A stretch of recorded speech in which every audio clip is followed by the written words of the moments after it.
हाँ तो प्यारे बच्चों, क्या हाल चाल है। उम्मीद करते हैं बहुत अच्छे हैं। प्यारे बच्चों, मैं आपके सामने इंटरनेट मॉडल पेपर जो है क्लास 10 का मैट्रिक बिहार बोर्ड 2026 के लिए बहुत मोस्ट इम्पोर्टेंट क्वेश्चन सब लेकर आ गया हूँ, जो इसी से जो है आपको 80% आने वाला।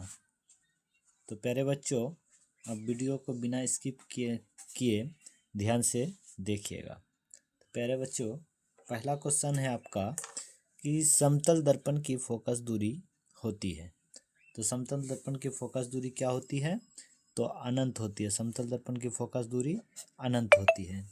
ठीक है। दूसरा हो जाएगा प्यारे बच्चों, वास्तविक प्रतिबिंब दर्पण के किस ओर बनते हैं? तो वास्तविक प्रतिबिंब दर्पण के किस ओर बनते हैं? तो दर्पण के आगे, दर्पण के आगे। दूसरा क्वेश्चन है, यदि अपतन कोण 30 डिग्री हो तो परावर्तित किरण एवं आपतित किरण के बीच कोण होगा। तो परावर्तित और आपतित किरण के बीच जो होगा वो 60 डिग्री का होगा, 60 डिग्री का। अगला है, एक दर्पण पर आपतित प्रकाश की चाल c है तो परावर्तित प्रकाश की चाल होगी।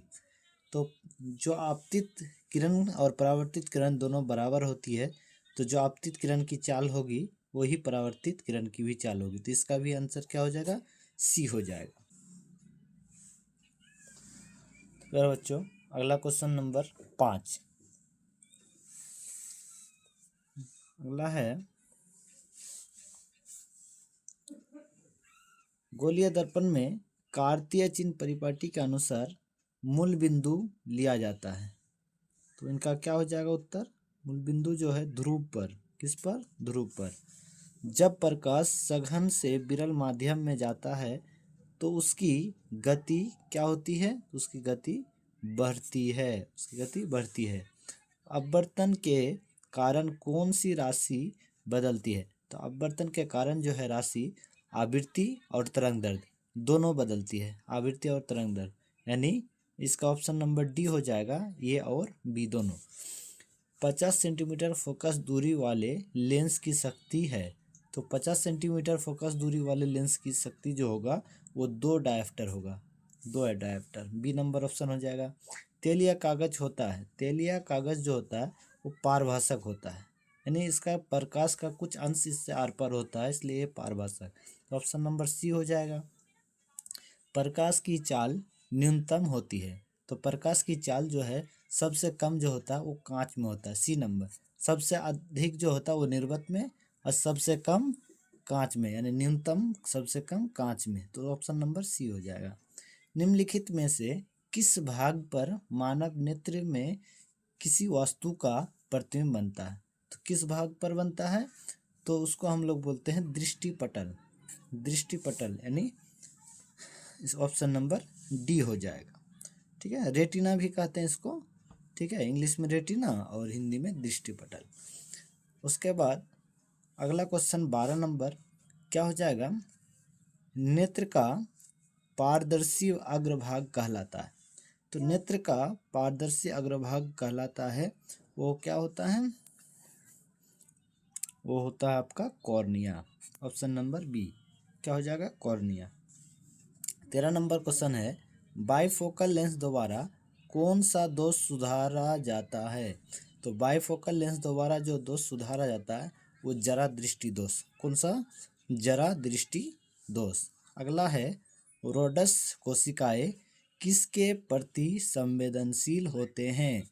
तो रोडस कोशिकाएं जो होता है वो किसके प्रति होती है संवेदनशील? तो धुंधली रोशनी। कौन सा? धुंधली रोशनी। अगला क्वेश्चन है 15 नंबर, ब्लाइंड स्पॉट में नहीं होता है। ब्लाइंड स्पॉट में क्या नहीं होता है? तो रोडस और कॉन्स नहीं होता है। ऑप्शन नंबर बी हो जाएगा इसका। अगला क्वेश्चन नंबर 16 हो जाएगा आपका, विद्युत फ्यूज विद्युत धारा के किस प्रभाव पर कार्य करता है? तो विद्युत फ्यूज जो है विद्युत धारा के ऊष्मीय प्रभाव पर, ऑप्शन नंबर बी, ऊष्मीय प्रभाव पर कार्य करता है। अगला क्वेश्चन है क्वेश्चन नंबर 17, किस उपकरण में धन और ऋण की चिन्ह नहीं होता है? यानी किसका उपकरण होगा? तो उपकरण हो जाएगा कुंडली। कुंडली में धन और ऋण का चिन्ह नहीं होता है। अगला क्वेश्चन 18 में देखेंगे हम लोग। चलिए अगला क्वेश्चन 18 में, निम्नलिखित में कौन सा मात्रक वाट के बराबर होता है? तो कौन सा मात्रक हो जाएगा? तो जूल प्रति सेकेंड हो जाएगा। क्या हो जाएगा? J/S, ये वाला हो जाएगा, ये नंबर ऑप्शन। उसके बाद अगला क्वेश्चन है 19 का कि विद्युत हीटर के तार की कुंडली बनी होती है। तो विद्युत हीटर में जो तार लगा होता है वो नाइक्रोम का, किसका? नाइक्रोम का तार होता है। तो ऑप्शन नंबर डी हो जाएगा। अगला क्वेश्चन 20 में है, कार्य करने की क्षमता को कहते हैं। तो कार्य करने की क्षमता को क्या कहते हैं? ऊर्जा। ऑप्शन नंबर सी, कार्य करने की क्षमता ऊर्जा, यानी ऑप्शन नंबर 5। अगला है गोलीय दर्पण में कार्तीय चिन्ह परिपाटी के अनुसार मूल बिंदु लिया जाता है। तो इनका क्या हो जाएगा उत्तर? मूल बिंदु जो है ध्रुव पर, किस पर? ध्रुव पर। जब प्रकाश सघन से विरल माध्यम में जाता है तो उसकी गति क्या होती है? उसकी गति बढ़ती है, उसकी गति बढ़ती है। अपवर्तन के कारण कौन सी राशि बदलती है? तो अपवर्तन के कारण जो है राशि आवृत्ति और तरंग दैर्घ्य दोनों बदलती है, आवृत्ति और तरंग दैर्घ्य, यानी इसका ऑप्शन नंबर डी हो जाएगा, ए और बी दोनों। 50 सेंटीमीटर फोकस दूरी वाले लेंस की शक्ति है। तो 50 सेंटीमीटर फोकस दूरी वाले लेंस की शक्ति जो होगा वो 2 डायोप्टर होगा, 2 डायोप्टर, बी नंबर ऑप्शन हो जाएगा। तेल या कागज होता है, तेल या कागज जो होता है वो पारभाषक होता है, यानी इसका प्रकाश का कुछ अंश इससे आर पार होता है, इसलिए ये पारभाषक। तो ऑप्शन नंबर सी हो जाएगा। प्रकाश की चाल न्यूनतम होती है। तो प्रकाश की चाल जो है सबसे कम जो होता है वो कांच में होता है, सी नंबर। सबसे अधिक जो होता है वो निर्वात में और सबसे कम कांच में, यानी न्यूनतम सबसे कम कांच में। तो ऑप्शन नंबर सी हो जाएगा। निम्नलिखित में से किस भाग पर मानव नेत्र में किसी वस्तु का प्रतिबिंब बनता है? तो किस भाग पर बनता है? तो उसको हम लोग बोलते हैं दृष्टिपटल, दृष्टिपटल, यानी इस ऑप्शन नंबर डी हो जाएगा। ठीक है, रेटिना भी कहते हैं इसको, ठीक है, इंग्लिश में रेटिना और हिंदी में दृष्टिपटल। उसके बाद अगला क्वेश्चन 12 नंबर क्या हो जाएगा? नेत्र का पारदर्शी अग्रभाग कहलाता है। तो नेत्र का पारदर्शी अग्रभाग कहलाता है, वो क्या होता है? वो होता है आपका कॉर्निया। ऑप्शन नंबर बी क्या हो जाएगा? कॉर्निया। 13 नंबर क्वेश्चन है, बाइफोकल लेंस द्वारा कौन सा दोष सुधारा जाता है? तो बाइफोकल लेंस द्वारा जो दोष सुधारा जाता है वो जरा दृष्टि दोष। कौन सा? जरा दृष्टि दोष। अगला है, रोडस कोशिकाएं किसके प्रति संवेदनशील होते हैं?